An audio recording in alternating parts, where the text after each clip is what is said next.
everybody knows that I always pick the right Royal Rumble winner. And if people want to know who's going to win the Royal Rumble this year, all they got to do is listen to me. And I'm going to tell you right now, for the folks at home, it is going to be CM Punk. That's the Royal Rumble winner for the men. And for the women, without a shadow of doubt, put the money on Bayley.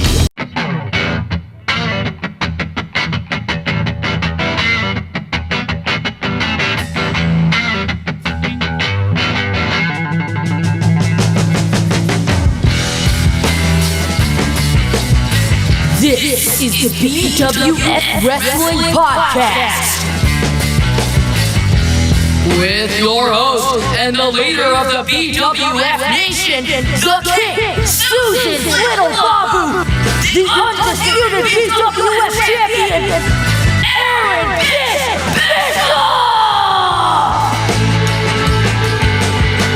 BWF Nation, hello once again for joining us to another episode of the BWF Wrestling Podcast with your hosts, the Bish and Patrick Condon.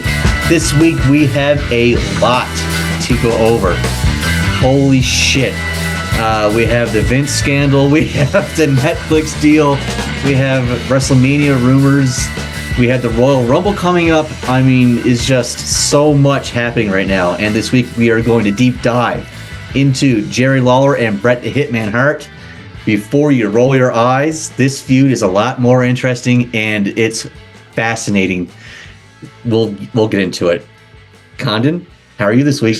Hold on now. Jeez. Every week it's longer and longer. Yeah, who says... yeah, everybody knows that feud is good. Why are you saying, before... Why are you saying such negative stuff? I personally love the feud. Not everybody loves the feud. Over the internet, people are, not... Oh, really? Well, okay, yeah, we get into that. I could kind of understand that. I sort of started that feud when it was mostly done, or like halfway, so. But yeah, it's good stuff. And if you want to take this journey with us as we start our own road to WrestleMania, make sure you like and subscribe. Turn on the notifications, leave a comment, share, go to bwfpodcast.com to see the archives, and give us some money at Ko-fi. That thing is just dying a death. Aaron, how are you doing? Desert Wasteland there. I am doing great, my friend. It is Friday. It's the weekend. It's my birthday weekend. More importantly, I am for the Royal Rumble. It's going to be a good one. It's definitely, I think, in my opinion, going to be the best Rumble that we've had in years. Wow. Mighty big hopes and aspirations. We're going to have some predictions for the folks. Yeah, like you said, interview maybe with wrestler to be announced closer to that time, maybe, as we continue to be really the voice of the independent wrestling scene in North America. Undisputed. With that being said, I guess it's time for us to, as you alluded to, jump into the news.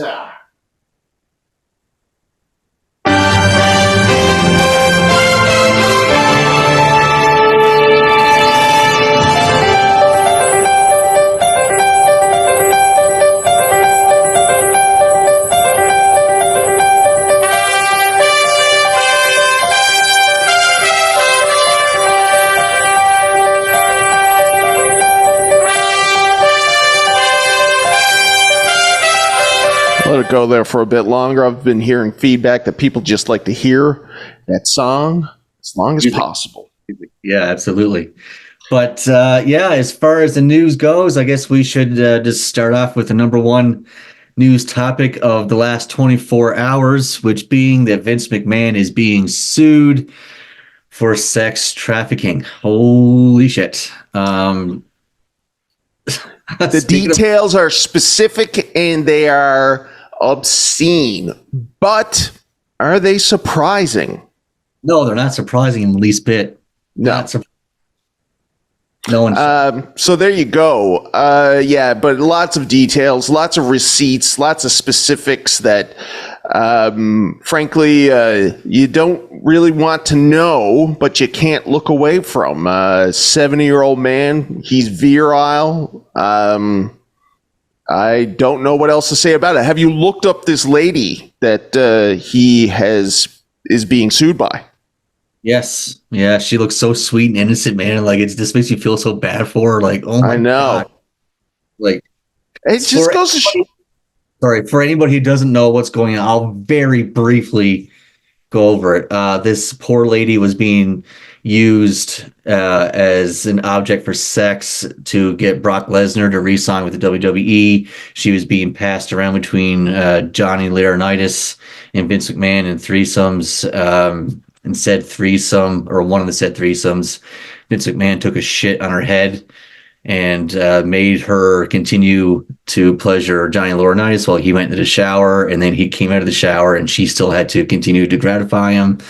Apparently he bought her all kinds of gifts, like including BMWs and cars and clothes and all that stuff. There's all kinds of receipts. It's all there. I mean, this lawsuit just gets more and more fucked up as the days go, and there's going to be a lot more coming out. I mean, apparently this is just the tip of the iceberg, and there's going to be a lot more coming out about Vince McMahon in the near future. Oh God, I was reading through the text messages that he was sending her. Yes. Now, actually, while you bring that up, do you have your phone with you by any chance right now?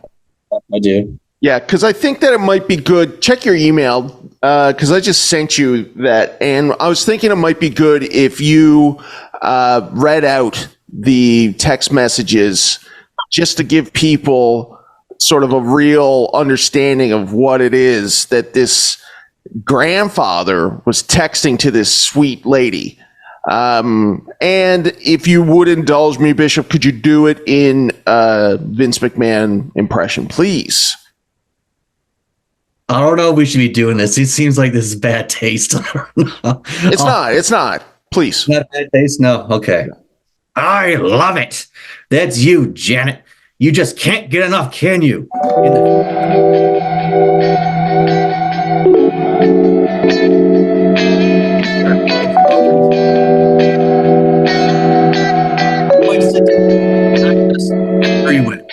Why not let others see that beautiful, voluptuous body and watch you shake uncontrollably when you come? They'll go out of their minds. I'm not doing it anymore. That's enough. Vince, that's disgusting. Oh, God. The dirtiest reading it. There's a bunch of stuff to unpack about all this. Number one, if you are pooped on and somebody gives you a brand new BMW,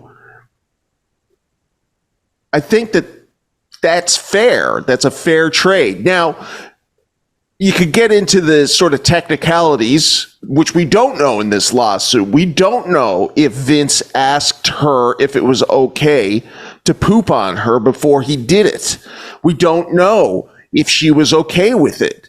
And we don't know if there was any exchange of gifts for the pooping. We do know that Brock Lesnar did not have sex with this girl. She did tape herself and send him a video of her urinating, and Brock called her a bitch. Aaron, what say you? I mean, listen, she could have been afraid for her job, but I mean, she was getting gifts for like years and years and years. Like, there's actually a list of gifts that she's been getting online from 2019, I think, until 2022. It's a long list. Have you ever, I don't understand, the more I hear about the wealthy, the less I understand about them. I've never been inclined to want to poop on anybody. I guess it's a ownership kind of thing maybe, but it seems just, messy. Obviously, Vince went and took a shower. And then Johnny never stopped either. Vince took a shower and Johnny continued on. I mean, that's depravity there on a whole new level. It's so fucked, man. Yeah. I think it's so fucked. I can't even believe we're talking about this on air. Like, what? And it's covered by national news. This is the world we live in now. Like, what you have to do to shock somebody is this. And, you know, I don't know if you really communicated it with the text messages, but I find it odd that Vince says, when he says it's you are, like very young or uneducated sounding to put the you are. I would have pegged a billionaire right now, W or YOU''RE, your. And as I said to you in a private message, like in the documents of said pooping, for whatever reason, it's listed as Vince and his friend in quotation marks. And I said to you, and I'll say it again, I don't think it should have been in quotation marks. It suggests that maybe this wasn't Vince's friend. And Aaron, I don't know who else you would be doing these things with if not a friend. Yeah, I'm definitely not a total stranger. But now, do you know the whole reason why this is even becoming coming out in light? How she can even talk about this, because she signed contracts and stuff to be quiet, you know, and not to talk about the stuff. Were you going to say shut the fuck up there for a second? Okay, that's terrible. Yeah, but apparently, there's every year he gives her so much money, like so many millions of dollars, whatever. Yeah, millions. And apparently Vince missed the last $100 million or the last $1 million payment. And she was like, fuck you, and brought everything to light. Can you imagine? Like, yeah. I mean, yeah, it's a business transaction that Vince didn't fulfill his end of the end of the agreement. And really, like, if there's anybody that you're going to pay hush money to, it's somebody that you poop on, I would imagine. That'd be at the top of my list. Before even the IRS, before you're paying Jonathan Coachman the money that he's owed from XFL, bonuses or whatever, I would go, hold on, I got to pay this person for, well, I'm not going to tell you why, but really important that I make sure that they get paid right now. Yeah. So that's on you, Vince. And yeah, I think that this woman does look very sweet and innocent in the photo that I've seen of her. I think that. Do you think Tiffany a little bit? What? Oh, wow. Yeah, I never really thought about that. I think that. I think that. This is transactional, and Vince is sort of getting what he's paid for, and it all comes out in the wash, much like when somebody poops on you. I wash that off. Is there anything else that's happening? Well, there was big news until all that shit came out yesterday. Netflix. Sorry. Netflix. Go ahead. Sorry. Netflix has secured the rights to Monday Night Raw. Actually, the whole goddamn library, WWE library, for the next 10 years, and a $5 billion deal. Up here in Canada, we're going to see everything between Raw, SmackDown, NXT, the pay-per-views, premium live events, and the entire catalog from before. So Netflix is going to cut out, apparently, the bottom tier of their subscription deals and jack prices up for everything else. Is this a good thing? What do you think? Well, I don't watch the product. So it's not going to make that much of a difference to me, and I'm still using somebody else's membership. But the premium live events, the current ones, are going to be on Netflix, eh? Yep, everything. Yeah, I didn't realize that. Like even WrestleMania and stuff. I mean, the business has changed, and it's crazy that years ago, we would be paying $40 for these things a month, and WrestleMania was even more. But, wrestling always evolves with it and is in a lot of the ways the leader for the rest of things that sort of fall into that category, like MMA and whatever. And if you had told some of these old fogies that they'd be giving away title matches on free TV, like they did back in the 90s, they'd say that you're killing the business. So it's cool. It's evolving. It's not going to really make a difference for me personally, I don't think that much, but I think it'll be good. And I'm not sure if you mentioned this or not, but Netflix also has the option of extending at the 5-year mark, is it? Oh, actually, I didn't know that. Yeah, so I believe the deal can be either 5 or an option to pick it up at 10 and an option to pick it up even further beyond that. And I want to say 20 years, but that might be crazy. But it could be there for a very long time. I don't think it's going to be there for that long.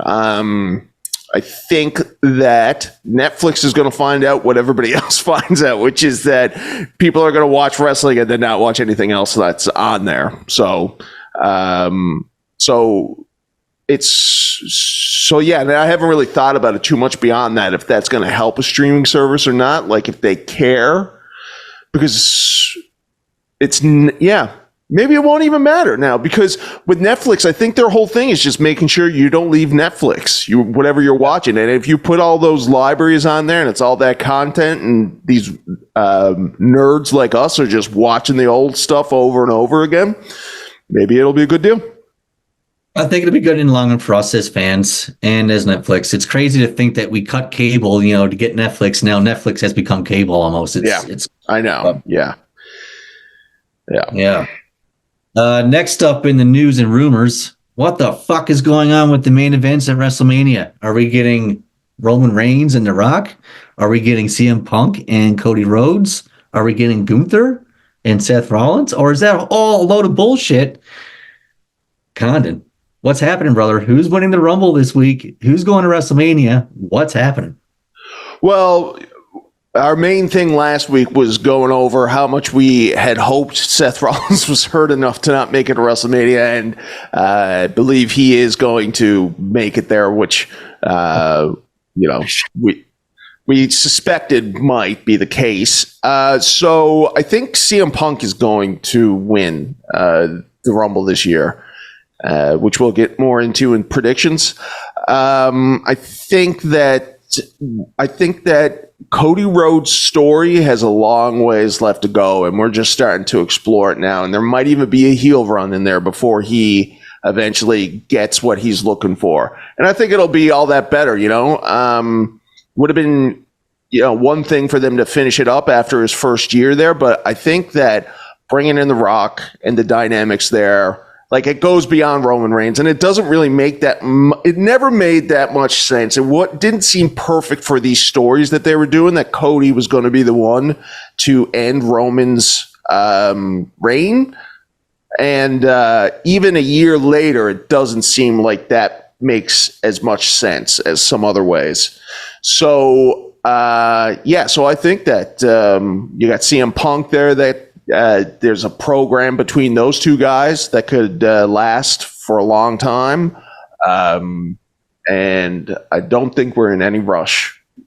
And I don't think Cody is either, like behind the scenes. If it was me, I would like to have Punk and Cody at WrestleMania still. I think, to me, that's the match. We saw the electricity, what they had in the ring the other night in that promo. It gave me, the Bret and Shawn vibes. It gave me the Rock and Austin vibes.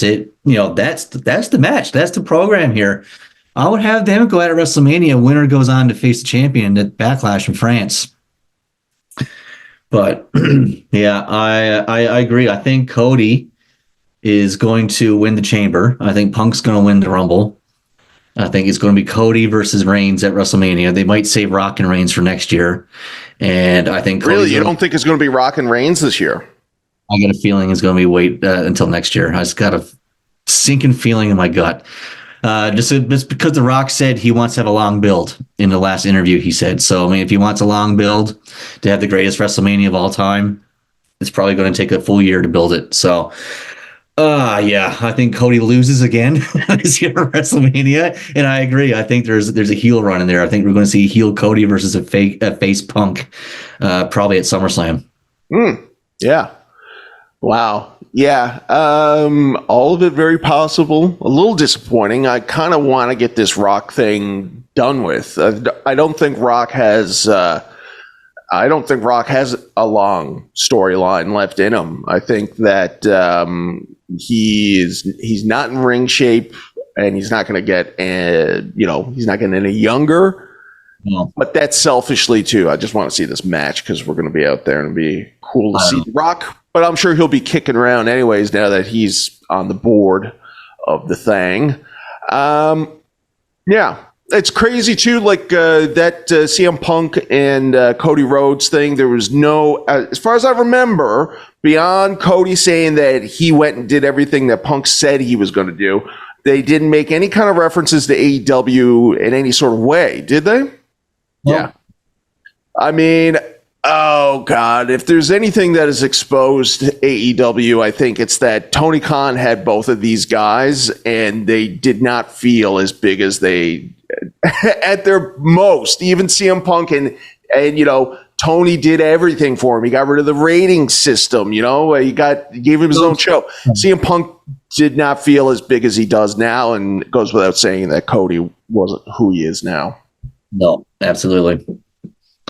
Well, my friend, I think that is it for the news roundup for now, unless you can think of anything else you want to talk about before moving on. Nope, that's it. Alrighty. What is next, my friend?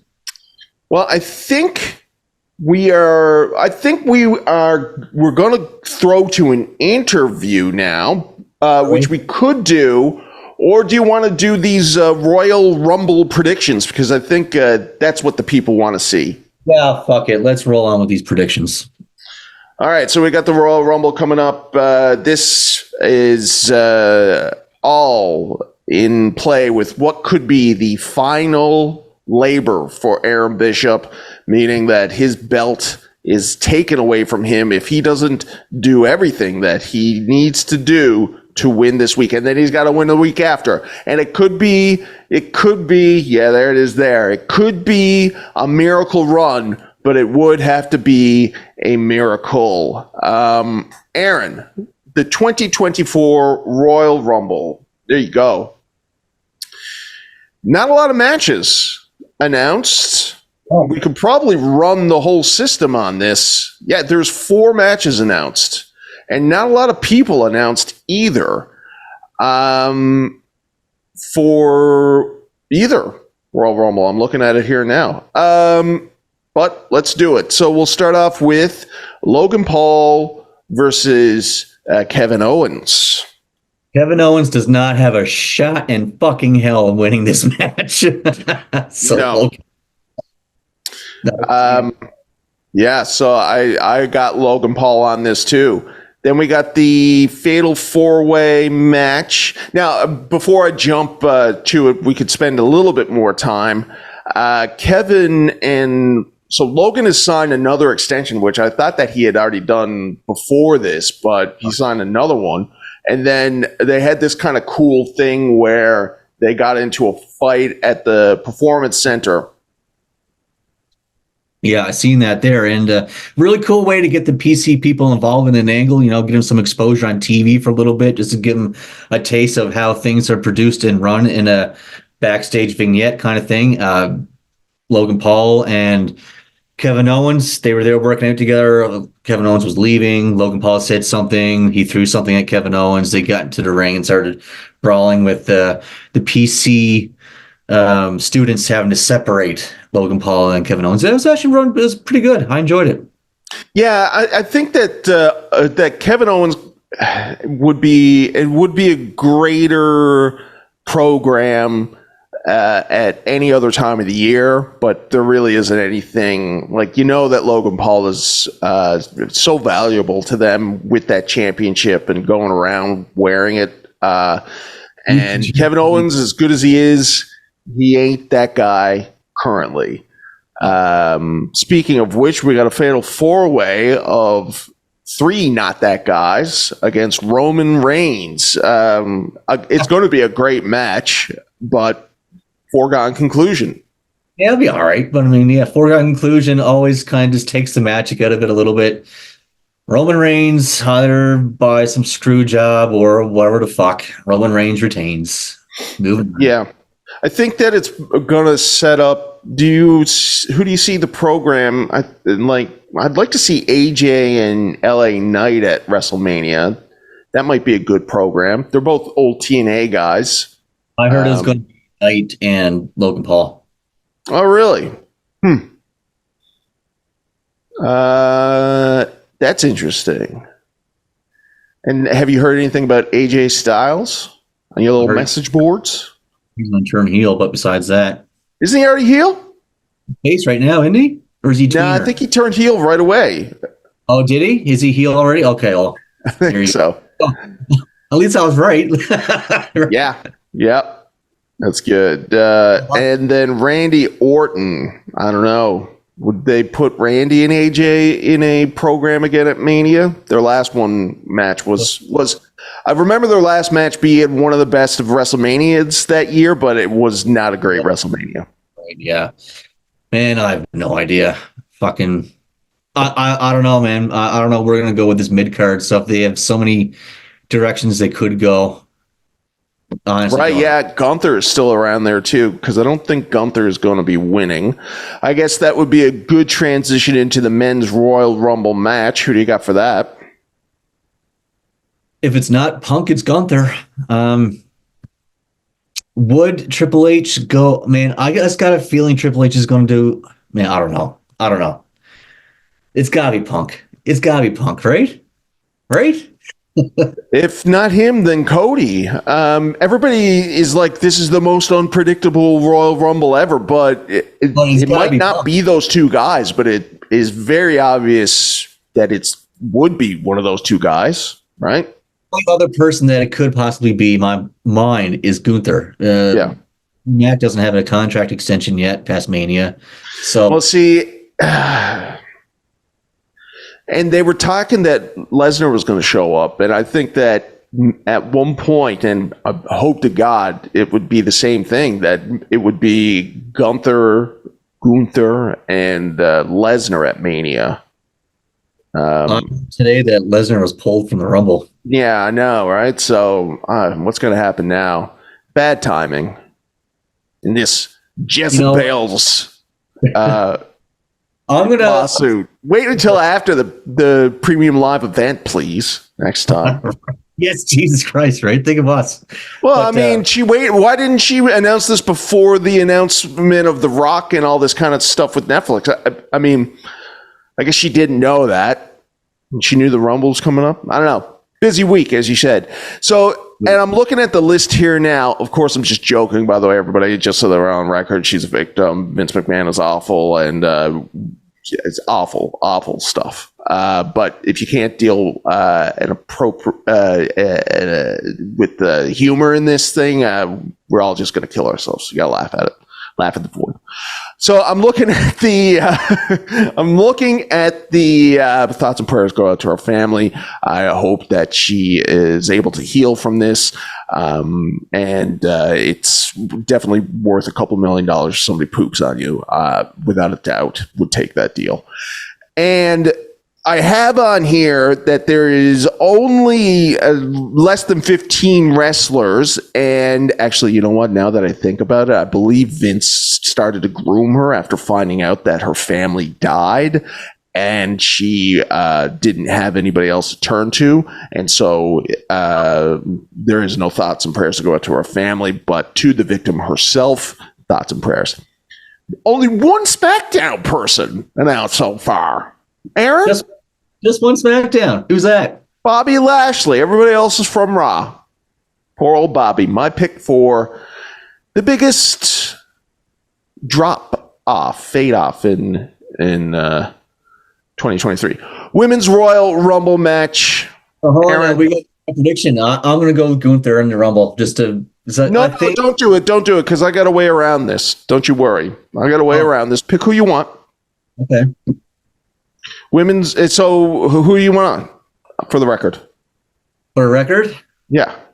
Honestly, I think it's just with Triple H having Punk and Cody in the ring at the end there. It's too obvious. Like I don't know. I think he might go for a swerve, man. I feel it in my gut. There's a swerve coming. I'm gonna say Gunther. Fuck it. Okay. Okay. And I guess what happens now, because there's 30 men, so would we consider it either you win or you don't for us, or is it who goes the longest? Who's in there? If our guys are, second last? I don't know. The Women's Royal Rumble match. Who do you got in that? There is 6 announced. Who gives a fuck? Now, that is inappropriate, okay? I was just joking about the disgusting sexism and perversion of Vince McMahon and his victim, but we all know that you're being very serious when you say you don't respect or like women's wrestling. No, I didn't say that. Okay. I'm saying that the women's division outside of Rhea Ripley is boring as fuck. So that being said, Becky Lynch is my pick. Becky Lynch. Yes. Becky Lynch is your pick. That would make her a two-time. That's not a. That would make the wheel ass a 2-time WrestleMania champion, or a Royal Rumble winner. Sorry. Maybe I'll go Bayley. Actually, I think I might go Bayley. Cool. Okay, so I wanted to do this. If we had ended up picking the same stuff, I had a way around it, but I still want to utilize this little thing that I came up with. And that is, I think we should have a random number picked for us. And we could use this as we could use it as a multiplier or a bonus, if you will. But I think we should spin the wheel and whoever's number happens to win, if it's not the ones that we pick or whatever, we will somehow use that. It'll just be a little bit more fun. What do you think, Aaron? Oh, I'm down with that. That's a good idea. All right, so here we go. We got the numbers 1 to 30 there. There is no joking around here. I obviously don't know anything beforehand. Is Cody announced as number 1 or anything like that? Nobody's announced as 1 or 30 or any of that shit. No. All right, so do you want the first spin or shall I take it? And you came up with the concept. You may have the first spin. Thank you. Okay.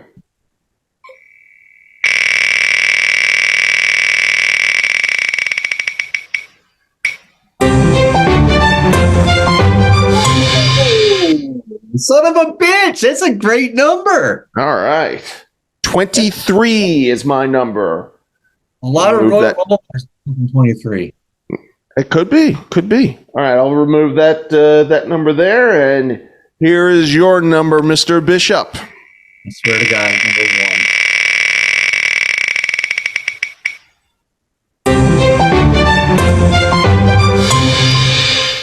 1.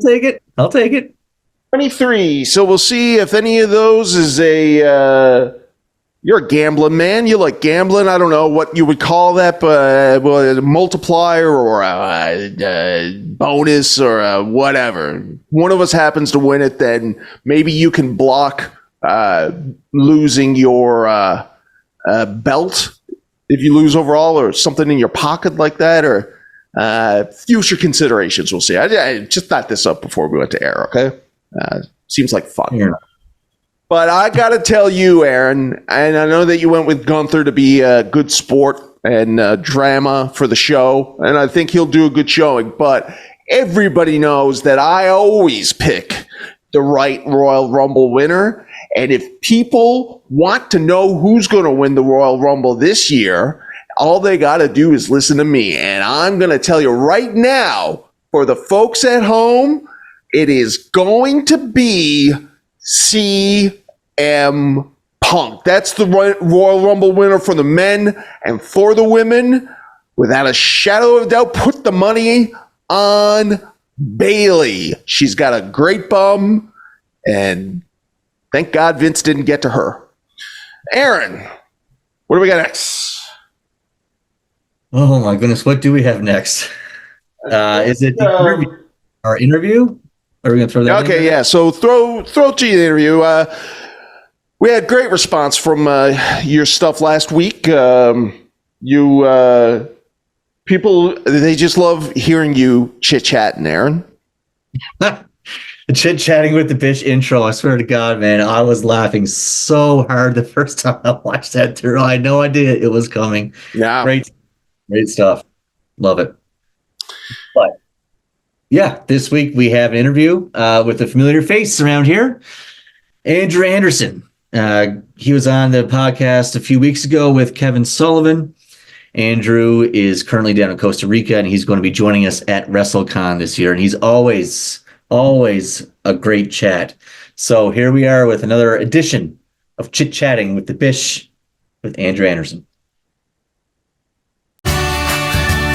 Questions. Making sure to be nice.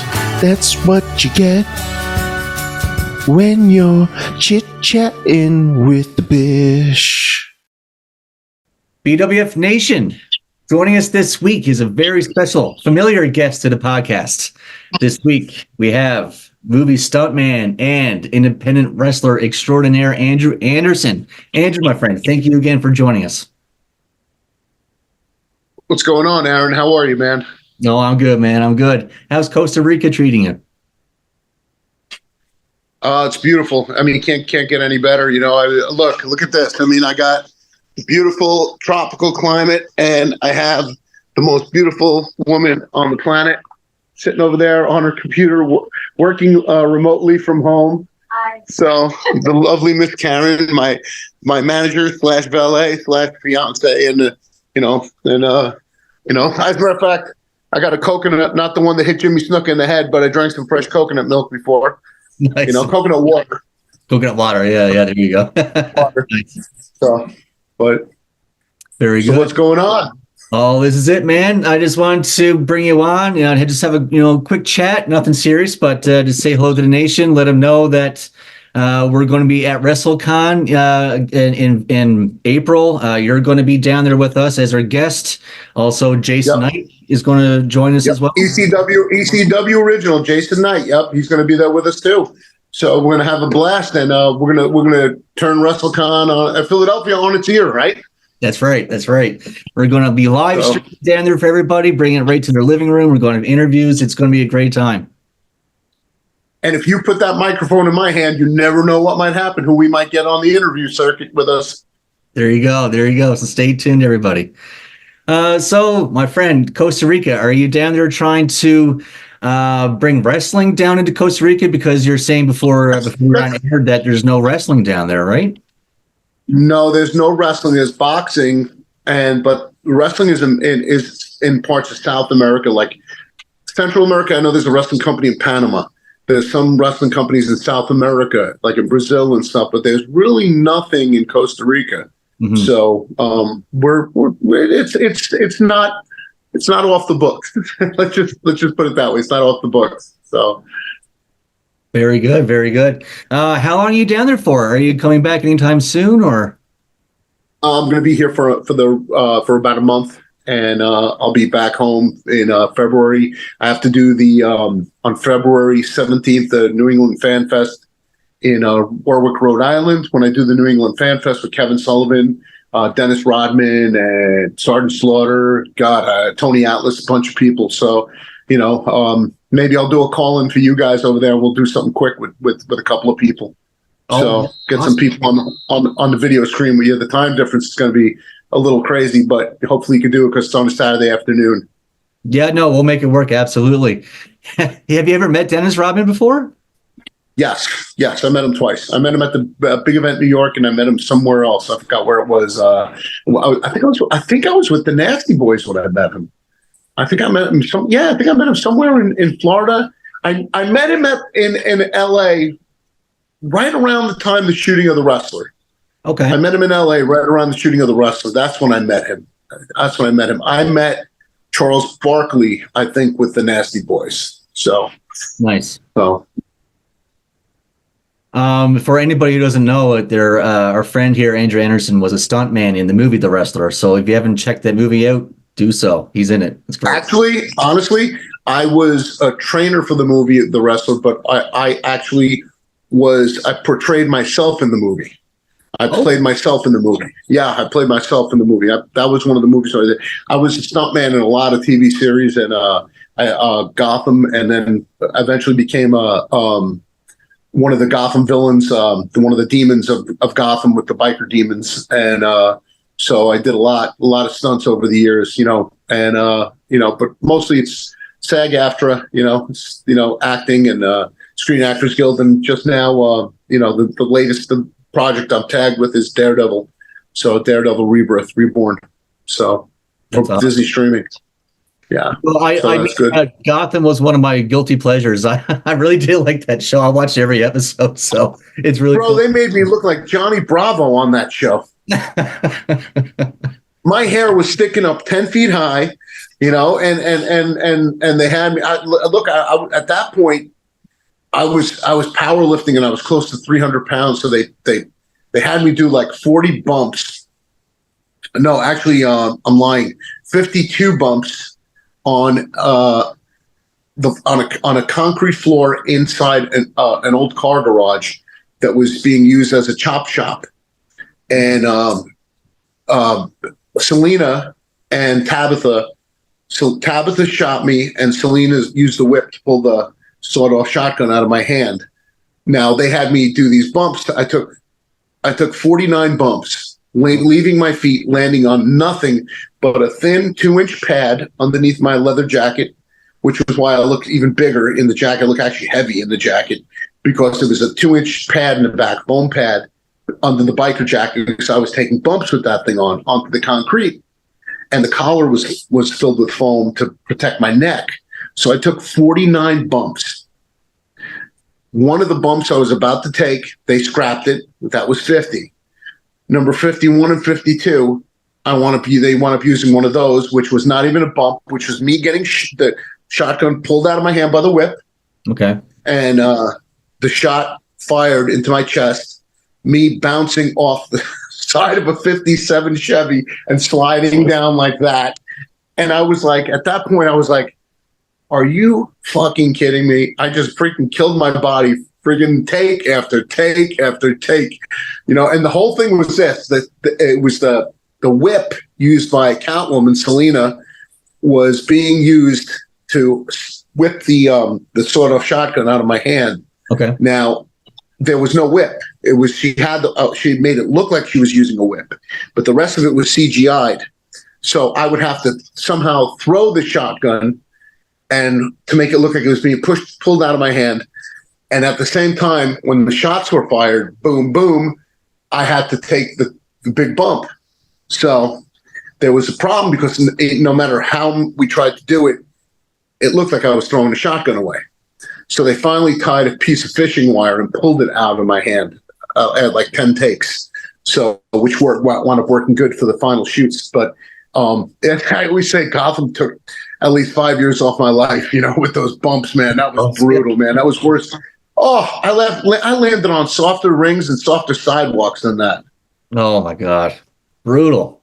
But it was a lot of fun. I mean, I have one of the most iconic death scenes in murder scenes in TV show history, where I take one of my fellow bikers' faces, who we presume is a snitch, and I put his face up to the back of a peeled out motorcycle that's on blocks, and I literally grind his face off to the, which was freaking amazing. And I just remember they were doing something on the Grammys, not the Grammys, the Emmys, and they showed that scene on it, and I was like, that's fucking awesome. That's awesome. So that was in 2018. I think it was 2018 or 2017. It's pretty cool. So that's pretty freaking cool, because I was in the movie The Wrestler, And I always say I was the co-star of the movie The Wrestler. It offends a lot of people that were in the movie that really didn't have a speaking role, because I got a speaking role. I got SAG credits for it. I wound up getting platform, using that as a platform. I played myself in The Wrestler. I was in there. My scenes were probably lasted about, everything together was probably 2 minutes. But in that 2 minutes, I would always, the heel that I am, I would say, co-star of the movie The Wrestler, you know? So I wound up using that as a platform, and it pisses some people off. They just don't get it. But you know what? I don't care. You know, it got me all these other movie roles. But that being said, the movie The Wrestler, I was on screen, on the big screen at the Oscars with my scenes with Mickey Rourke, were previewed during its Oscar nomination. And my scenes from Gotham were previewed on the Emmy Awards. That's pretty cool, right? That is so cool. Yeah, man, it's awesome. How many people can say that, right? It's so cool. Right? I mean, fuck, man. Too bad. When I was bodyguarding for Ace Frehley or for Alice Cooper or for Peter Criss over the years, too bad I didn't get a little clip of that somewhere and show up on the Grammys. You know.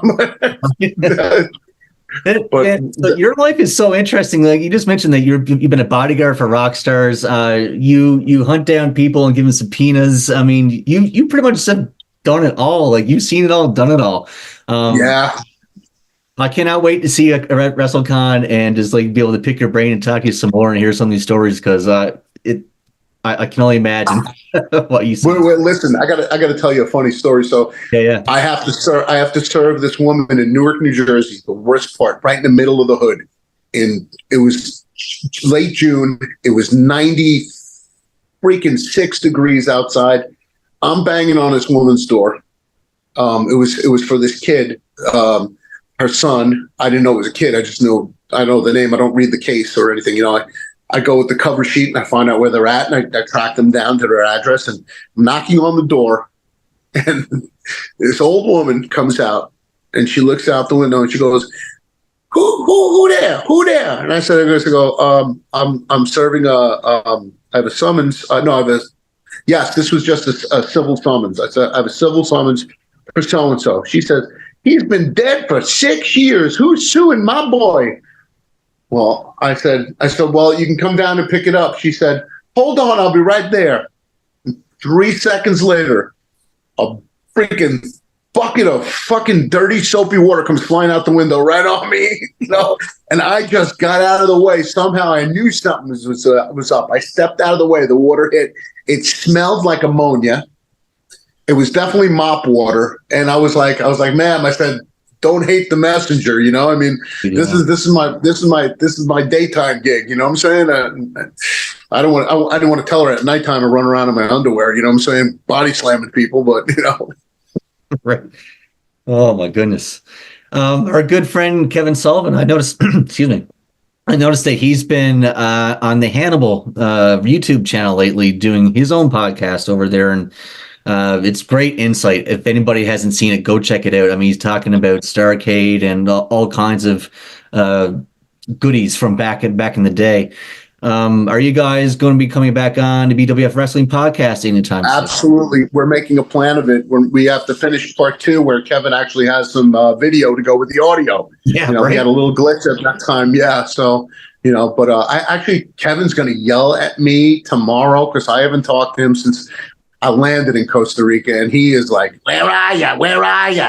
Every day, call me. Where are you? You're an asshole. You didn't call me. Call me. Sorry, Kevin. I just, you know, by the time I get shit done and everything, I mean, I'm on lazy time over here. Karen's working her ass off remotely. She's a trauma therapist, and she deals with trauma, and she puts away sexual offenders and sex offenders and helps people with a lot of really rough issues in life.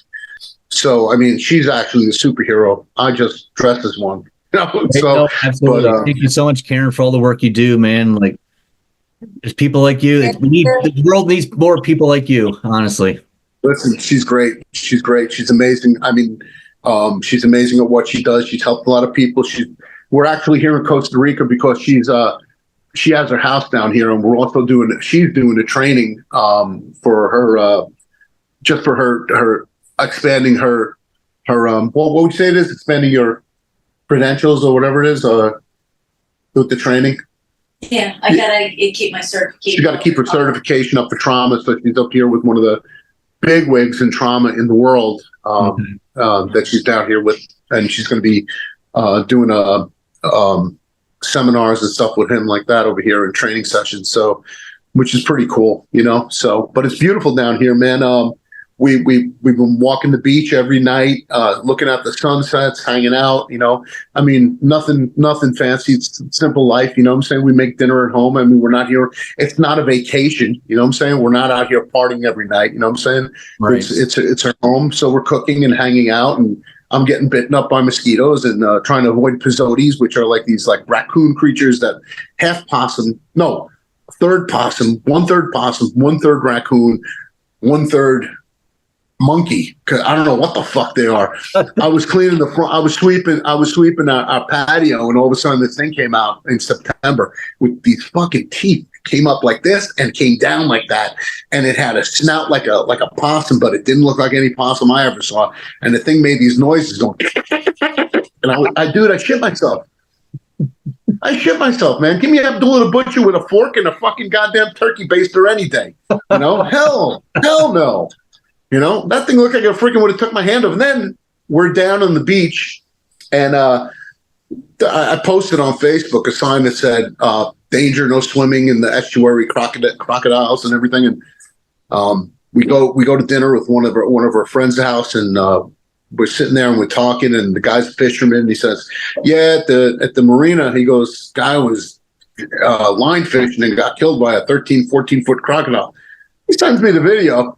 I'll send it to you later on Messenger, Aaron. Yeah. And the guy's being dragged around like a fucking doll, like a G.I. Joe doll being dragged around in the freaking estuary, in the marina, going under the bridge with the giant freaking crocodile. I was like, you know, we're walking these beaches and everything, and they're everywhere. You just don't see them, but they're around there.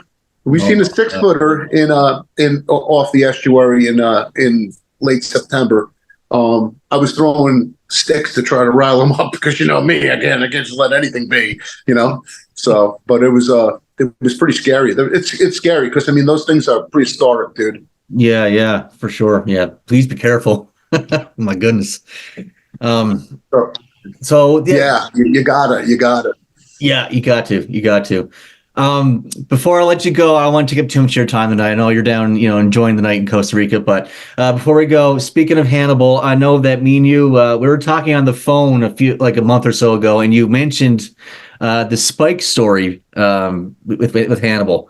I was just wondering if you could, just quickly, I don't know, tell the audience if they haven't heard it before, what that story is, what happened, because it's crazy. Well. I was in the ring. I get in the ring, and there was a spot where this referee paid his way into the business, I guess. I guess he did a few shows, but he paid to get spiked by Hannibal. The gimmick was Hannibal was wrestling Carlito as a blood hunter, and he was a blood hunter. He was wrestling Carlito, and the finish was supposed to be, we come out, we throw Hannibal the spike, and Hannibal gets a spike, and Carlito knocks me out of the ring, and whatever. It worked out. It worked out the way it was supposed to work out, but the finish was a little fucked up. So Kevin has the spike. He's at ringside with Hannibal's valet. He's supposed to hand the spike to Hannibal, but he doesn't. Hannibal's not turning around, so he's not seeing the spike. Okay. At that point, I was supposed to run down earlier and come in and interfere and stop mixing it up with Carlito. Carlito and me powder out of the ring, and ends up being a disqualification for Hannibal. Mm-hmm. So story happens. I grab the spike, I throw it in the ring. Hannibal grabs it. What happens? He kicks Hannibal. Hannibal drops it. I turn around, start bipping Carlito in the face. Me and Carlito go back and forth. Carlito kicks me in the stomach, throws me out through the ropes, follows me out in the ring. We go out over the guardrail into the crowd. The crowd is packed. They had over 1,000 people in the place. So we're fighting through the crowd, and me and Carlito get in the back. somehow we got in the back. There was a door. We just fought through it. We didn't know where we were going. We were like, where to now? So we go through. We wind up in the locker room. We're fine. We're sitting there with Mick Foley, a bunch of other people, and all of a sudden I hear, can somebody get an ambulance? Isn't there an ambulance in the house? So apparently what happened was Hannibal couldn't see with the mask on as a blood hunter, and he spiked the guy too hard or something like that, and the guy was all bloodied up, and and then people are coming in the back saying, where's the murder weapon? The police is like attempted murder weapon. I'm like, what do you guys what the fuck's going on? But it was pretty brutal, man. The kid got really freaking. It wasn't a kid; he was an older guy. He had a family. His daughter was there. He was all hammered up in the head. He had all dents in his head and everything. And he got blood poisoning from the apparently the spike was rusty or had paint on it that gave him blood poisoning or something. So the guy, I feel bad for the guy, but the guy did pay his way to do it. You know what I'm saying? Which is kind of nobody wants to get hurt like that. The bottom line is nobody wants to get hurt like that. So. But Hannibal got a lot of heat for that, you know what I'm saying? But, hey, it's, I don't know, you know what I'm saying? But it was one of those stories that happened, you know what I'm saying? And, I mean, fuck, look, I got no heat with anybody, you know what I'm saying? I mean, I try to keep everybody at peace and try not to get, too crazy with everything that goes on. I'm sorry, I'm yawning. Oh, no. I'm not really tired. I'm just yawning. It's the sun. The sun took a lot out of me today, so that's what does it, So, but yeah, I mean, that was one of the things that happened. I mean, I did the Hannibal's podcast quite a few times. Hannibal's a nice guy, nice enough guy. I mean, he's when he puts that mask on, he becomes a blood hunter. His personality is like, whoa, So yeah, he can turn that switch, man. Oof. That's crazy, but nice enough guy, I mean, I get along great with him. I mean, I brought him down to get stem cells in New Jersey from Integrated Pain Management. I brought Gangrel down. I got Brian Blair turned on to it, and I helped a lot of the boys in Integrated Pain Management. And my friend Dr. Angelo Caprio and his son AJ Caprio Jr.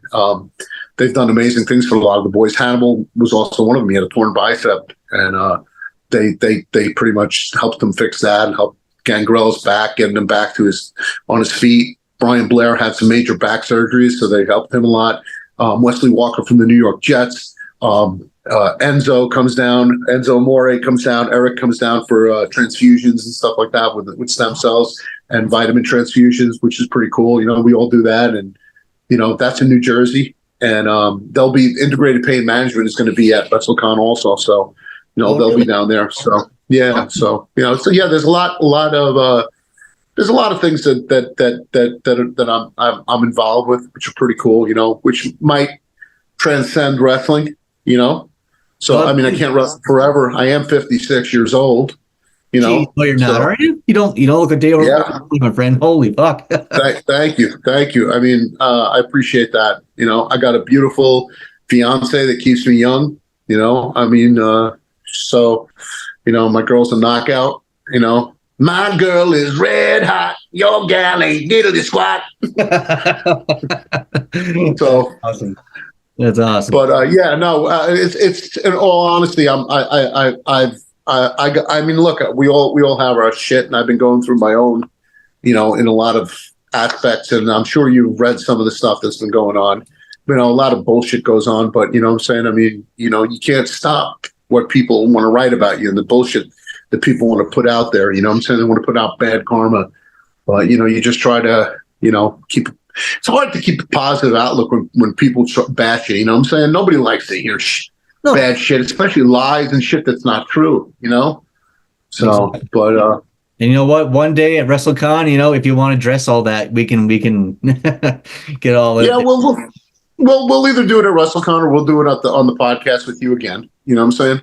Perfect. So, I mean, there's Kevin's looking forward to coming back on it. I'm saying? I'm sure Gangrel will be willing to do your podcast. We'll give him a holler. And a lot of the guys from CCW, Coastal Championship Wrestling that I work for with Florida, and Nilio Costacomo, he's got a CCW, CWF down there. And, we'll see what happens. You know what I'm saying? Cool. So there's a lot going on. I want to do some little plugging over here. If you like coffee, get the Reinforcer roast from Janet's Coffee Roasters. The Reinforcer / the Reinforcer coffee. So go to janetcoffeeroasters.com and you can pick up yours. You also see me on Cameo if you want a personalized video greeting. A fuck you. I hate you. I broke up with you. If you can't break up with your girlfriend, I'll break up with her for you via Cameo. But you got to pay me first. So, it doesn't matter. So, I'll sing happy birthday to your grandma, or I'll punch your grandma in the mouth via the phone, the fist of the phone. So we can have a lot of fun with Cameo. So, if you want a personalized message from me, hit me up on Cameo. Andrew Anderson, wrestler, actor. And then you also have, I have a bunch of shows coming up. February 17th, Kevin Sullivan, myself will be there at the New England Fan Fest in Warwick, Rhode Island. Karen will be there with me. The lovely Miss Karen will be there at the table signing autograph pictures and brand new, beautiful, beautiful modeling pics that she has done.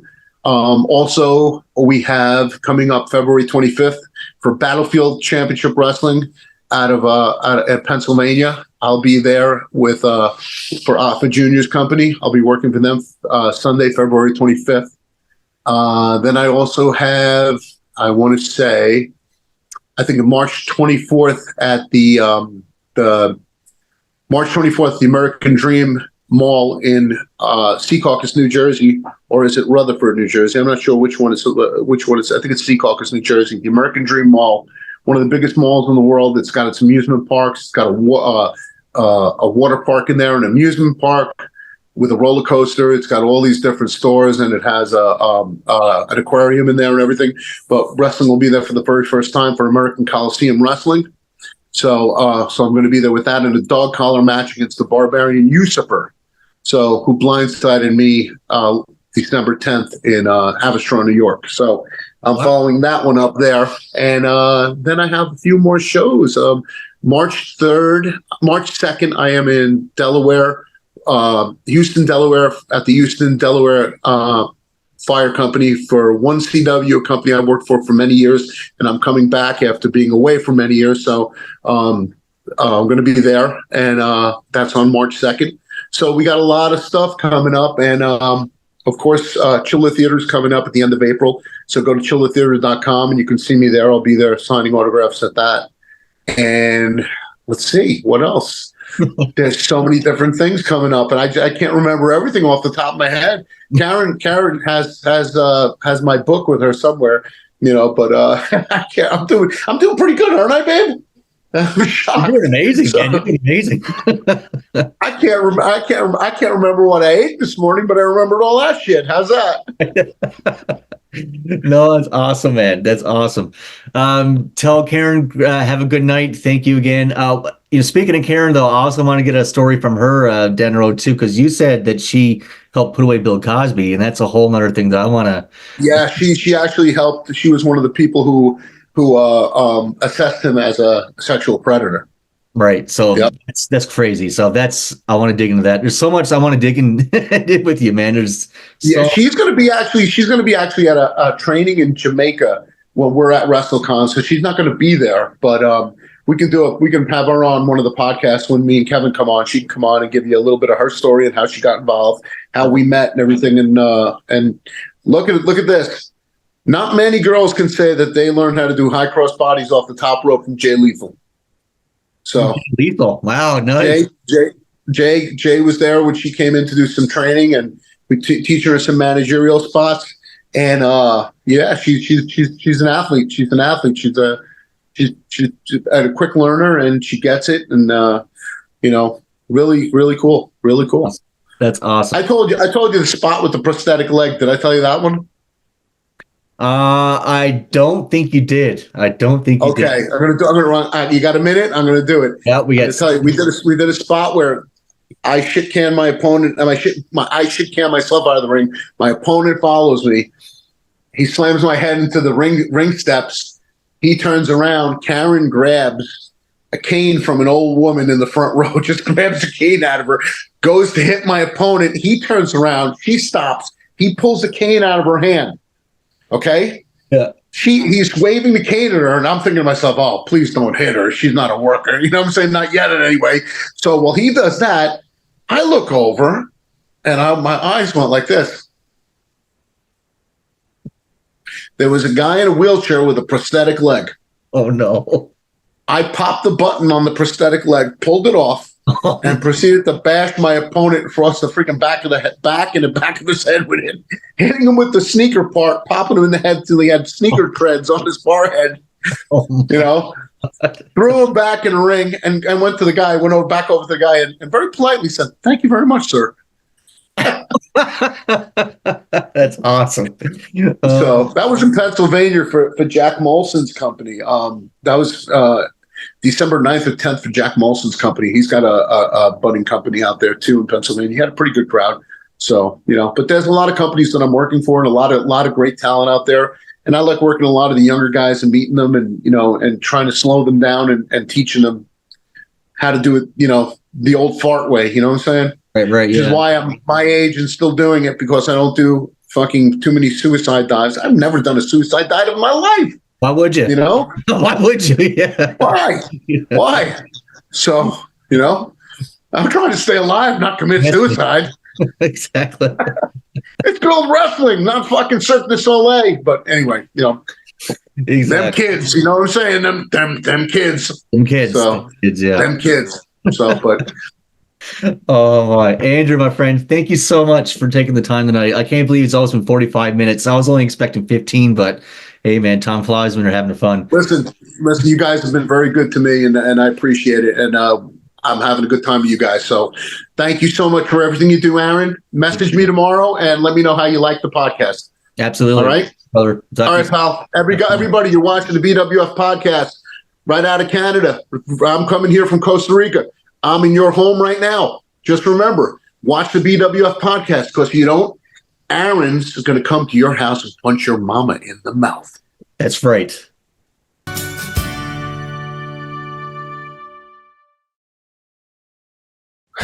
Wow, Bish. It seems like you and him just really got something good going on there.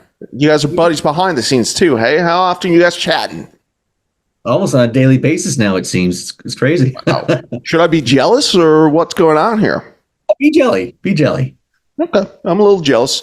He might be able to be a better talker than me, but he certainly, I hope, does not know how to run the boards to be able to play funny sound effects, but not very well timed.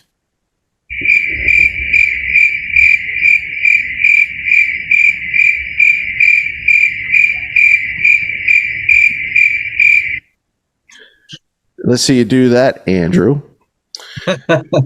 So yeah, looking forward to hanging out with him and him bringing some buddies over to the live BWF continuous live stream podcast.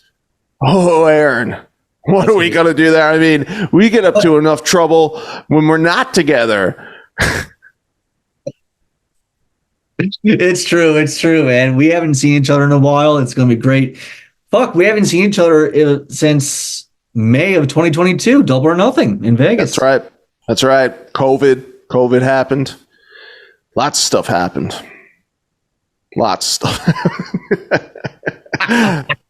Spiraled down. It took me months to recover from that trip, but it's not going to happen this time. We're going to be on the up and up. We are, my friend, and it's going to be so much fun. As I said, we're going to have Gangrel. We're going to have all kinds of people joining us, man. It's going to be great. Moving on, though, we have this week the Chronicles. My friend, I cannot remember the last time I was this excited, actually, to get into the Chronicles for you and the BWF Nation, because, as a wrestling fan, WWF fan. Hold on, Bish. You launching into it. I got to do the thing. Okay.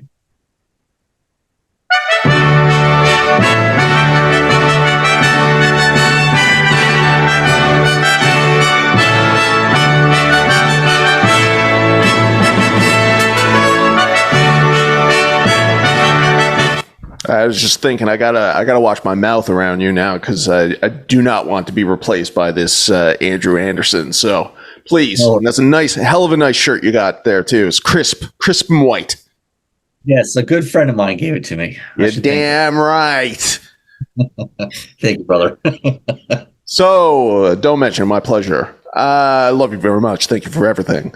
I am all ears to hear about this Bret Hart Jerry Lawlor thing. As I alluded to in the intro, when I started watching wrestling, I had no idea about the backstory of Jerry Lawlor. He was a commentator, and he looked like a real old man, and I had no idea why he was wrapped up with arguably the biggest star in the WWE at the time.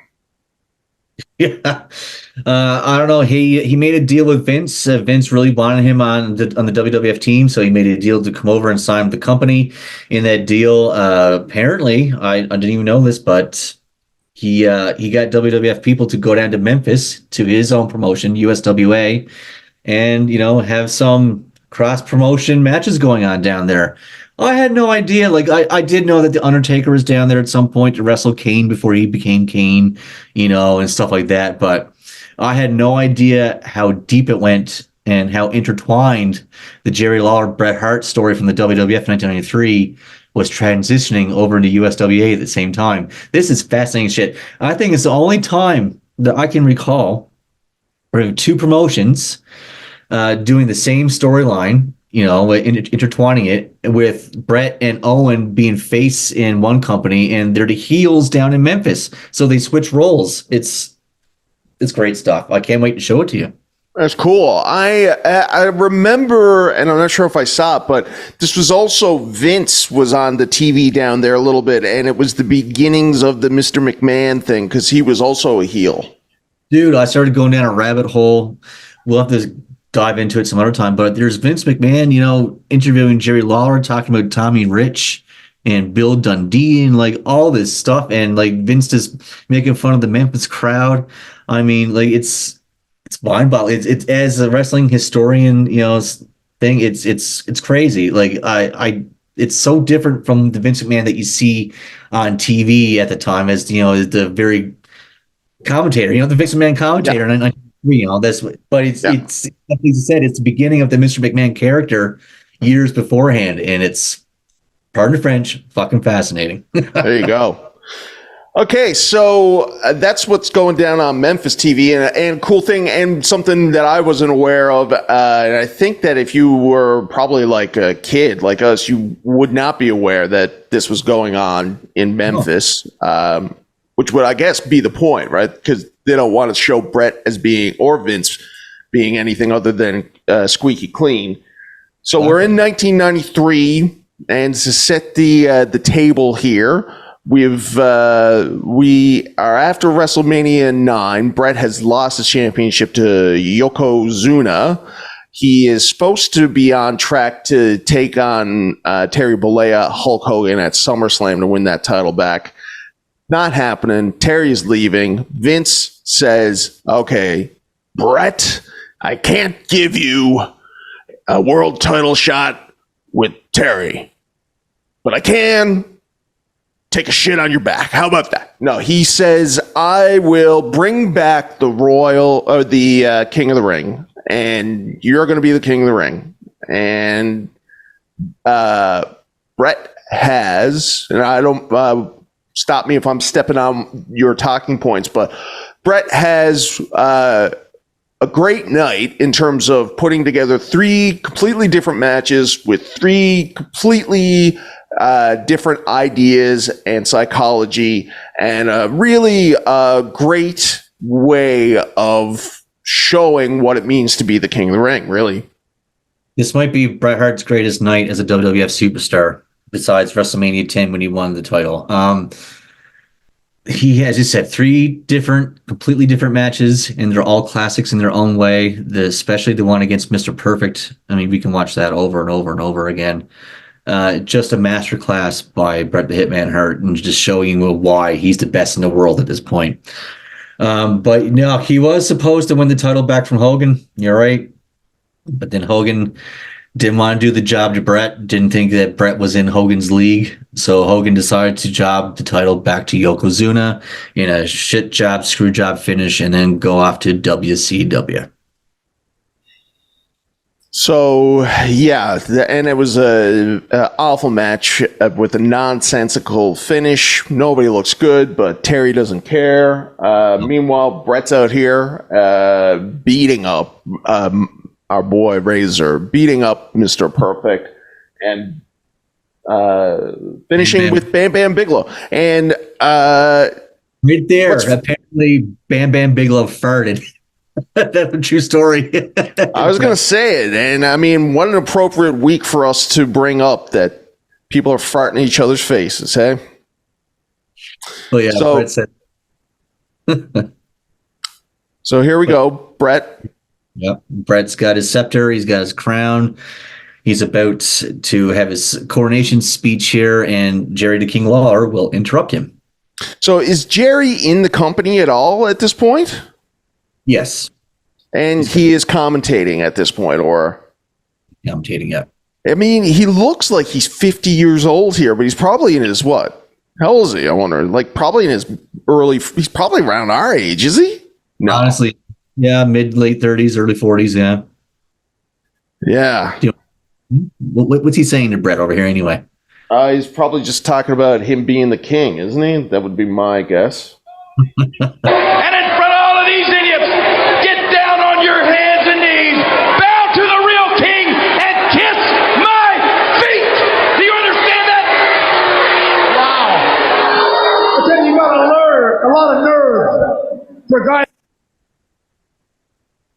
How far do we go into this feud? Because kissing feet is something that goes almost the length of this to Isaac Yankem, isn't it? This feud is literally 2 years off and on.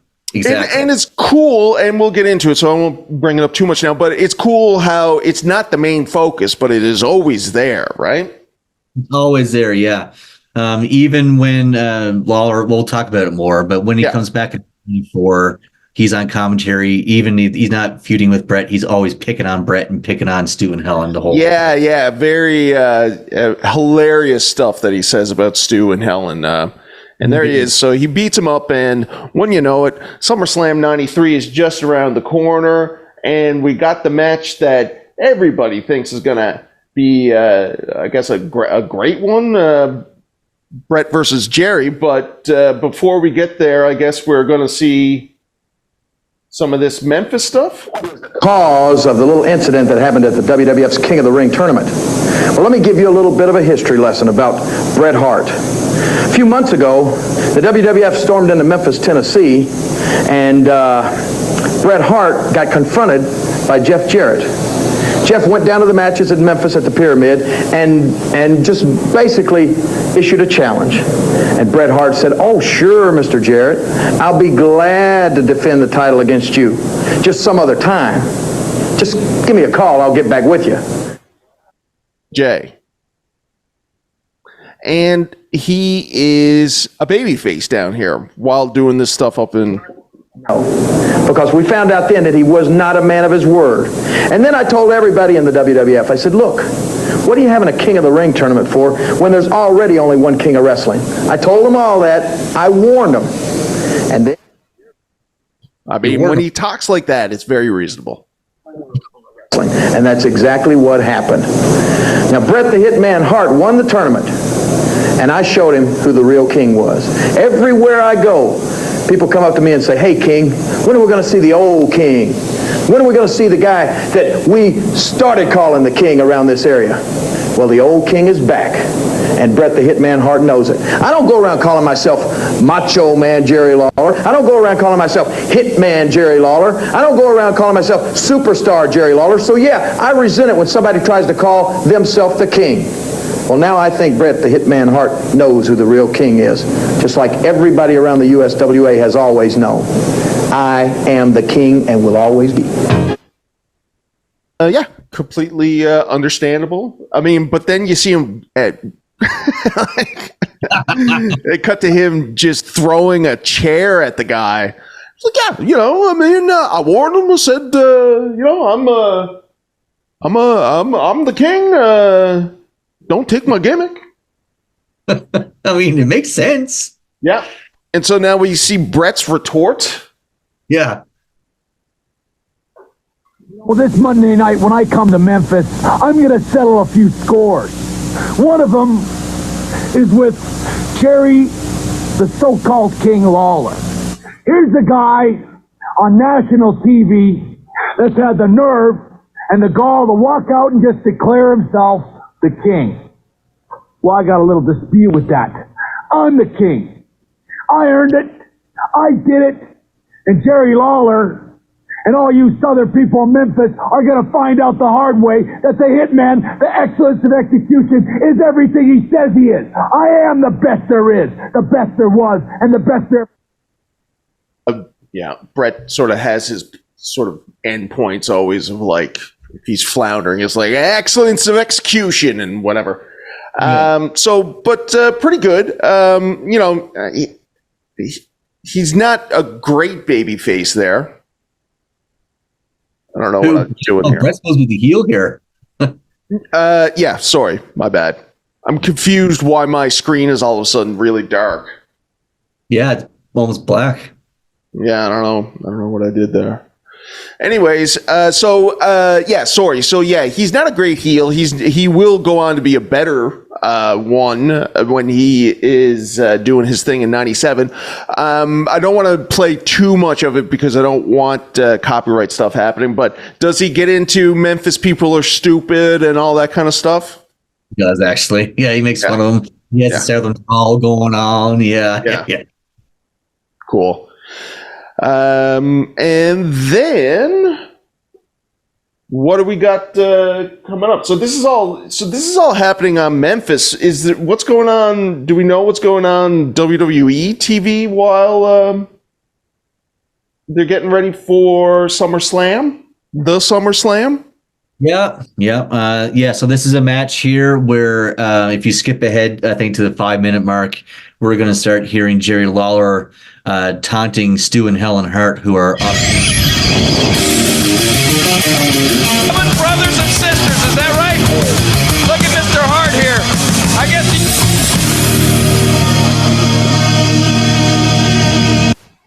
There you go. There's music.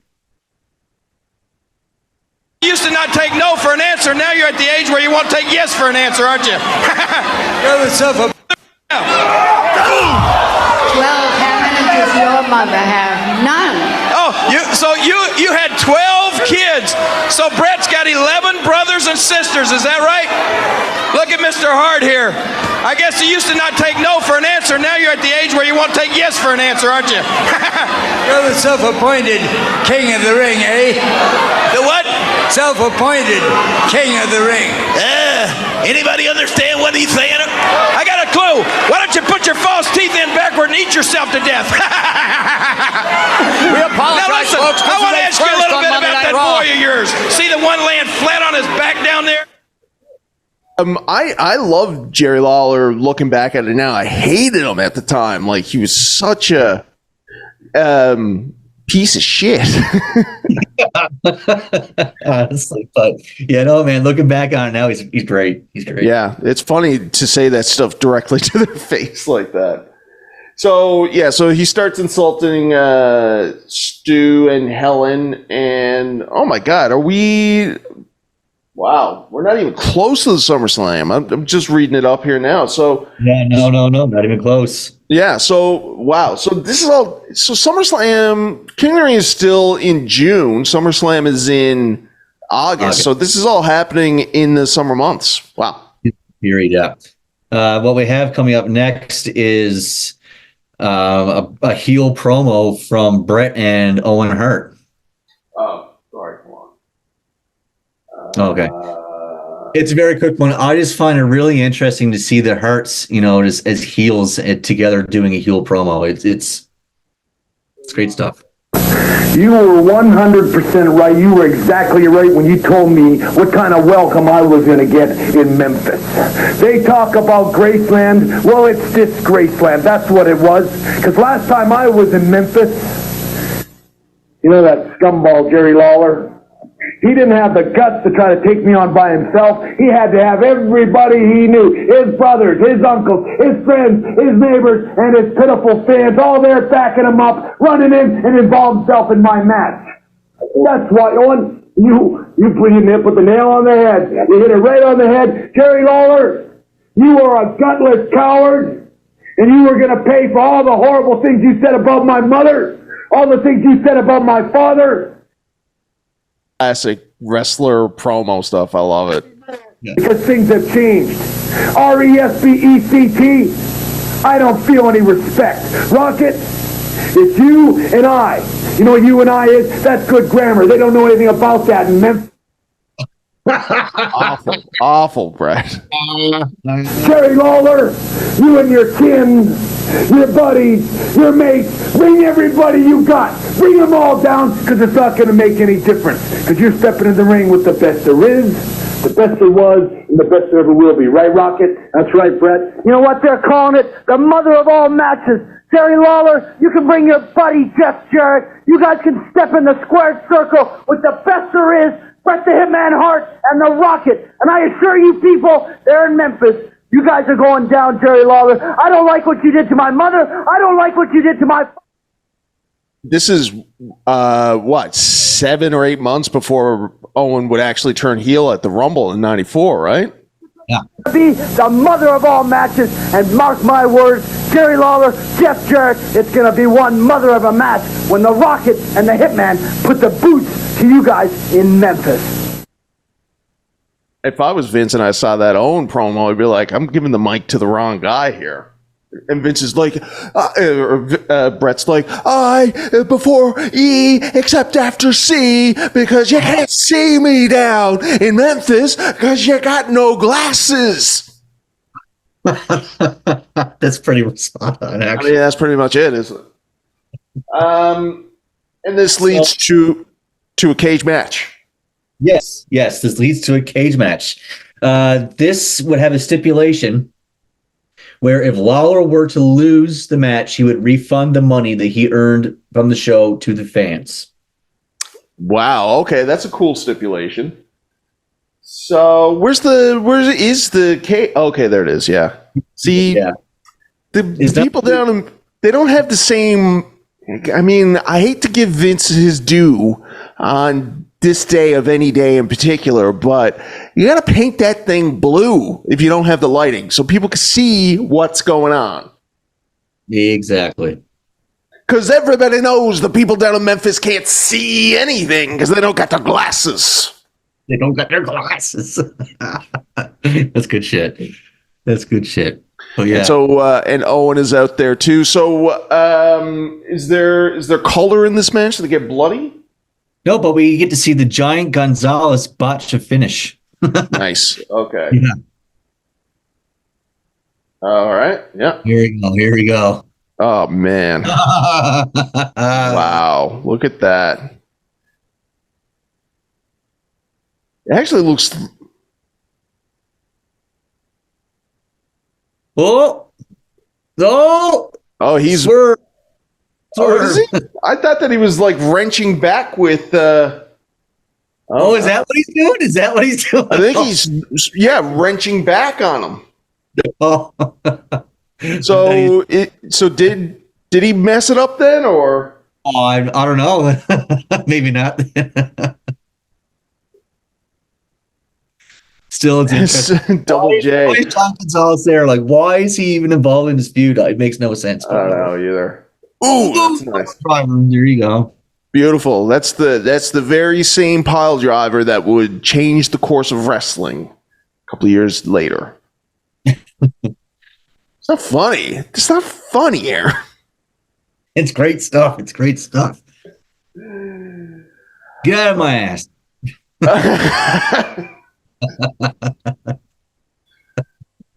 Okay, now the time has passed. Fuck. I gotta have these goddamn things next to me at all times.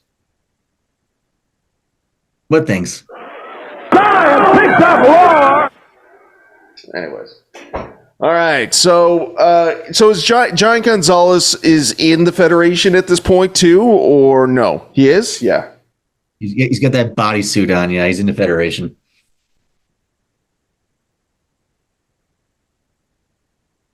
Anyway, so Giant Gonzalez helped Bret win the match.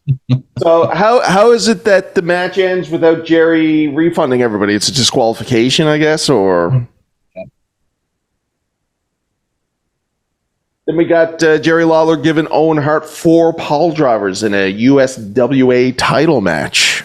Man, great stuff. So we can actually see the last few minutes of the match here. We can skip it ahead a little bit if you wish, but it's really cool, man, just to see Owen and Jerry Lawlor, going at it.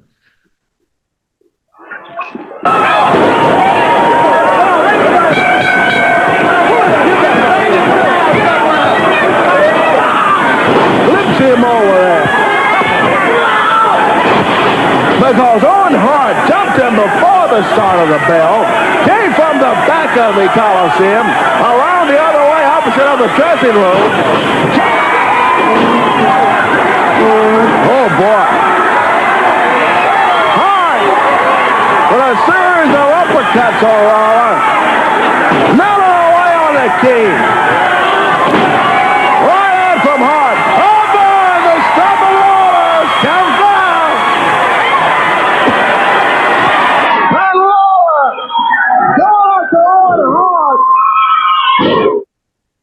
His punches that Double J has too, where they're like wicked looking.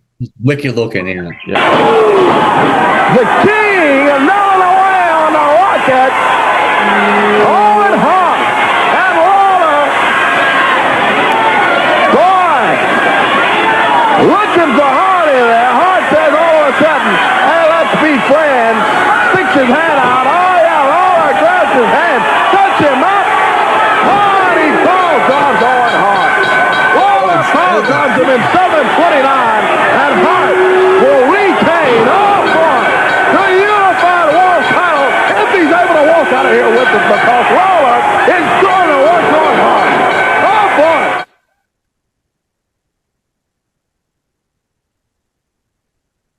There you go.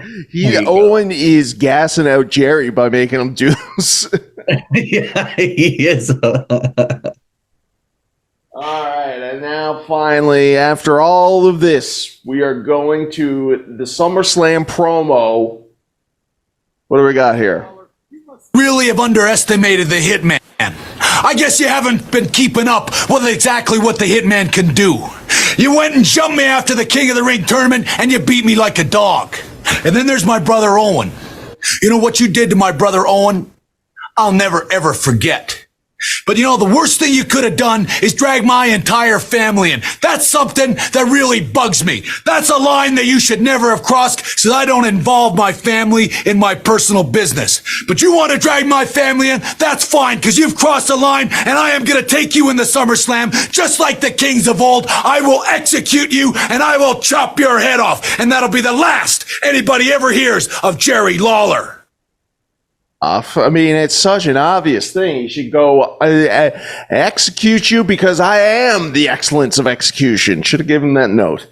Yeah. So we got a decent promo from Bret, though. You don't see it. Is. Oh yeah, for sure. For very often. So yeah, it was cool to see that. So now we got the big SummerSlam match, which is been hyped up. They've been doing double promotions, and I guess we're not going to watch this, but we see Jerry coming out at the match with on crutches, right?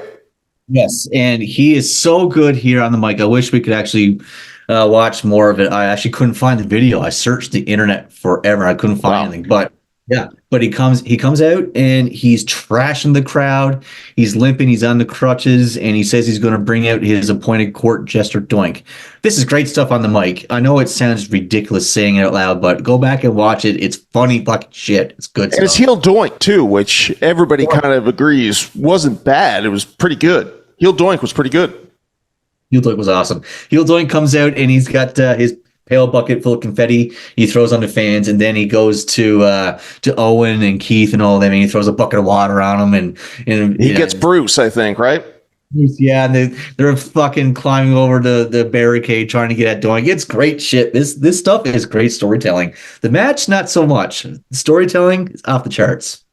Right. So Bret wins originally, but doesn't release the hold on Doink. So Bret beats Doink. Lawler comes in with his crutch, hits Bret with the crutch. They restart the match, have it for Bret versus Lawler. That's when Bret just puts him into the sharpshooter, does not release the hold. The finish is the decision is reversed. Lawler wins by disqualification as he's being wheeled out on a stretcher. He's given the old thumbs up. That's awesome. Yeah. Go back and watch this on the WWE Network because I'm sure it's there. Yeah. And so leading up to Survivor Series, where it's going to be everybody knows that the match that it ended up being, but it originally made a whole lot more sense when it's Bret Hart and his Hart brothers against Jerry Lawler and his Knights, I guess. Mm-hmm. Yeah. It was going to be. We don't get that match. We don't get that match. No. Lawler was indicted for diddling little girls. So he was off TV for a while. I understand now why we're talking about this on this particular episode. Go ahead. So he was off TV for a while. Sorry, go on. He's off TV dealing with the legal issues. He comes back in 1994 as a commentator. He said he's just on there, just picking at Bret, but not actually in a feud with him. The feud picks back up in 1995. In 1995, William Shatner made an appearance on the January 9th edition of Raw, along with Bret Hart, and he got the better of Jerry Lawler on the King's Court.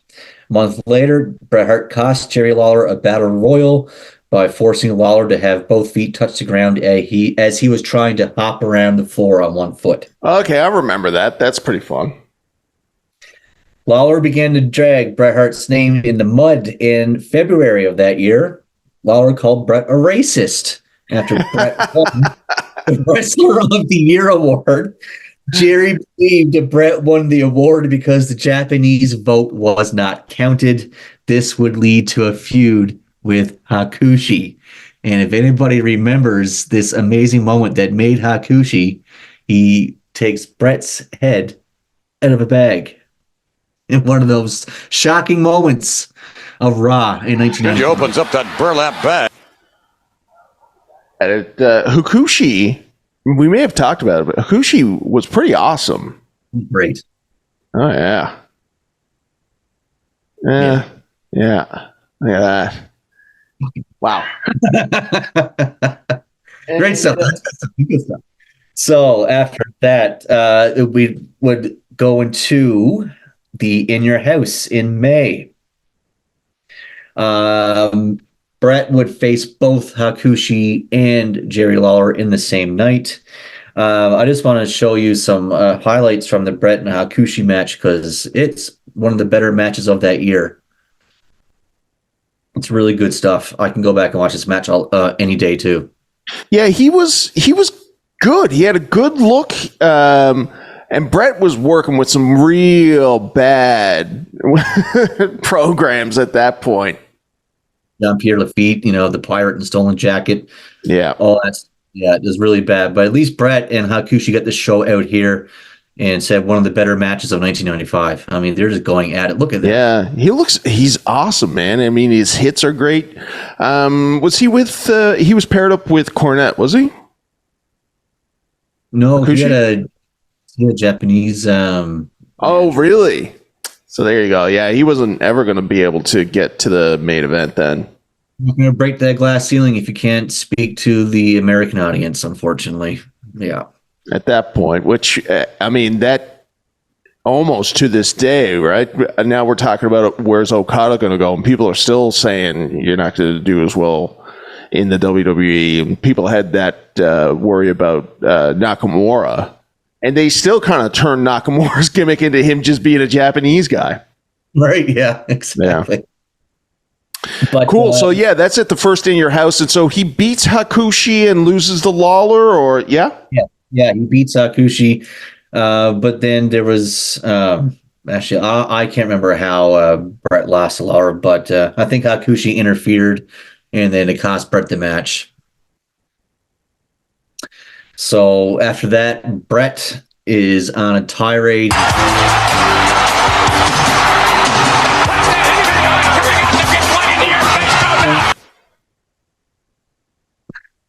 There's Razor Ramon music playing. Is that this video right here? Oh, okay. Sorry. Oh, that music. What do you want?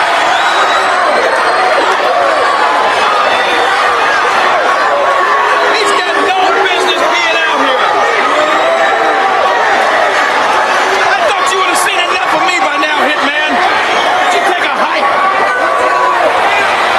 Jerry Lawlor.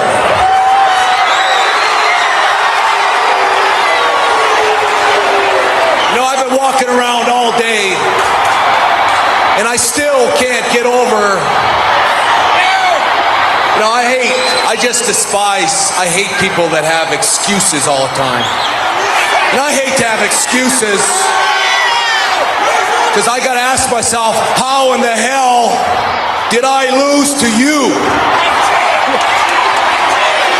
What do you mean? You worthless little scum. Hey. One, this is around I don't know if you've ever seen the meme of Jerry Lawler, where he's looking at the camera and like kind of being cocky. I don't know if you've ever seen that, but it's definitely from this era. Okay. And two, this week marks, I think it's the 20th anniversary, but it is the anniversary of the Bret Hart Jam Up Guy promo in WCW. Do you know what promo I'm talking about? Jam Up Guy? The Jam Up. Let's see here. It is. Like, if I say Bret Hart promos in WCW, what's the promo that you remember? El Dandy and the Goldberg one. There you go. So El Dandy's a Jam Up Guy. This week is the anniversary of it. Yeah. Crazy. Remember, I was thinking El Parker, and I knew it wasn't that, but El Dandy. Yeah. Yeah. With my whole damn family to watch me kick your lousy stinking butt. And you know what? I let everybody down, didn't I?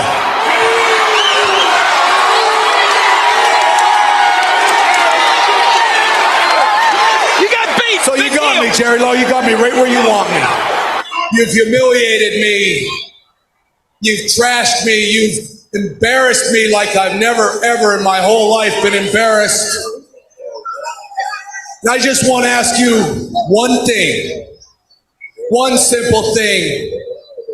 What is it going to take for me to get your lousy, stinking butt back in that ring one more time so I can destroy you once and for all? Oh, and it's there that we see long-term storytelling, long-term booking come to a head, because what does Jerry say is the stipulation for them to have another match at King of the Ring, I think, isn't it? At King of the Ring. Well, let's go down to the next promo and let's see what he decides.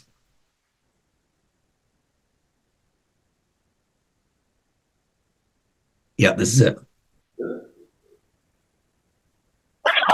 I can't wait. It's going to be the crowning moment of my entire life when I see you pucker your lips up and have to kiss my royal feet. Unbelievable, a kiss my foot match. Well, the king has some special training. Skip the whole thing. You skipped the whole promo. The whole promo. Oh, well, he just announced the thing, right? Yeah, but he was going on about how he wasn't washing his feet for like 2 weeks. Yeah. Come on. It's getting late here now, Bish. He's like, I got shit to do. Let's go, fucker. Come on. All right. What do we got here? The Jerry Lawler promo to kiss the foot. We just did that. All right. So yeah, they go to the King of the Ring, and in this match, Bret would win. Obviously, he would make Jerry pretty much suck his toe, it looked like. And then it was really weird. And then he would make Jerry Lawler kiss his own foot, which would make him vomit. We can skip this one ahead to the 12-minute mark if you want and watch the ending, because it's I think, and I would hate to be wrong here, but I think you may have sent me the promo 2 times. The King Lawler. All right, King, go ahead. Ordinarily, I have these lovely ladies clean and wash my royal feet every morning. Second of it, Bish. I'd hate to. What are you doing? Trying to get the right video for you. Yeah. Yeah, it's all right. It's all right. Go back and watch it. I'm sorry, folks. Shit, my bad. I fucked that one. I fucked the dog. Go back on YouTube and watch Bret Hart shove his toe down the throat of Jerry Lawlor. And this would lead to the debut of Kane because Jerry Lawlor had to get his teeth fixed from kissing his feet. Oh, wow. Okay, there's a bit of logic there. I've forgotten about that. I thought that Jerry just pulled up with his dentist. No. Doesn't make it any better. Not, they could have went anywhere with this. They could, but Kane at the time was in Memphis, so this is where he was discovered. And Lawlor thought this would be a great time to introduce him to WWF fans as the evil dentist Isaac Yankem. Now his gimmick down. Again, I have no idea what's going on with my picture here, but his gimmick down in Memphis was Unabomb, wasn't it?